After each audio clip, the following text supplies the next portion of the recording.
શ્રી ગણેશાય નમઃ. ત્રિશુલ ચેનલમાં તમારું સ્વાગત છે મિત્રો. આજે હું તમારી સમક્ષ લઈને આવી છું સ્કંદ માતાજીની કથા અને વાર્તા. મા દુર્ગાજીના પાંચમા સ્વરૂપને સ્કંદ માતા તરીકે ઓળખવામાં આવે છે. આ ભગવાન કુમાર કાર્તિકેયના નામે પણ ઓળખાય છે. તેઓ પ્રસિદ્ધ દેવાધી સંગ્રામમાં દેવતાઓના સેનાપતિ બન્યા હતા. પુરાણોમાં શક્તિઘર કહીને તેમના મહિમાનું વર્ણન કરવામાં આવ્યું છે. તેમનું વાહન મયુર છે, તેથી તેમને મયુર વાહન તરીકે પણ અભિહિત કરવામાં આવે છે. આ જ ભગવાને સ્કંદ માતાના હોવાને કારણે દુર્ગાના આ પાંચમા સ્વરૂપને સ્કંદ માતા તરીકે ઓળખવામાં આવે છે. તેમની ઉપાસના નવરાત્રિ પૂજનના પાંચમા દિવસે કરવામાં આવે છે. આ દિવસે સાધકનું મન વિશુદ્ધ ચક્રમાં અવસ્થિત હોય છે. તેમના વિગ્રહમાં ભગવાન સ્કંદ બાળ સ્વરૂપે તેમની ગોદમાં એટલે કે ખોળામાં વિરાજિત છે. સ્કંદ માતાને 4 હાથ છે.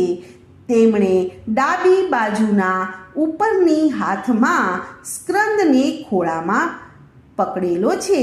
નીચેવાળા હાથમાં કમળનું પુષ્પ છે. જમણી બાજુ ઉપરવાળી ભુજામાં વરદ મુદ્રા છે અને નીચેની ભુજામાં કમળ પુષ્પ છે. તેનો રંગ એકદમ શુભ્ર છે. સ્કંદ માતા કમળના પુષ્પ ઉપર વિરાજમાન રહેલા છે. એટલા માટે અને પદ્માસના પણ કહેવામાં આવે છે. તેમનું વાહન સિંહ છે. શાસ્ત્રોમાં તેમનું ખૂબ જ મહત્વ બતાવ્યું છે. માતાજીની ઉપાસના કરવાથી ભક્તોની બધી જ મનોકામના પૂર્ણ થાય છે. ભક્તોને મોક્ષ મળી જાય છે.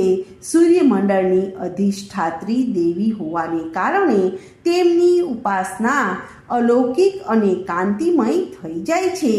અંતઃમનથી એકાગ્ર રાખીને અને પવિત્ર રહીને આ દેવીની સાધના કરવાવાળા સાધકને ભક્તને ભવસાગર પાર કરવાની મુશ્કેલીઓ આવતી નથી.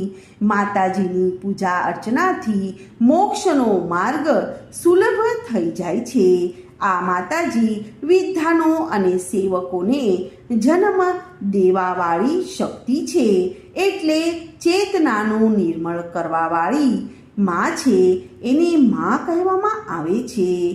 કે કાળીદાસ દ્વારા રચિત રઘુવંશમ મહાકાવ્ય અને મેઘદૂત રચના સ્કંદ માતાની કૃપાથી સંભવ થયેલું છે. તો મિત્રો, આ હતી સ્કંદ માતાજીની કથા.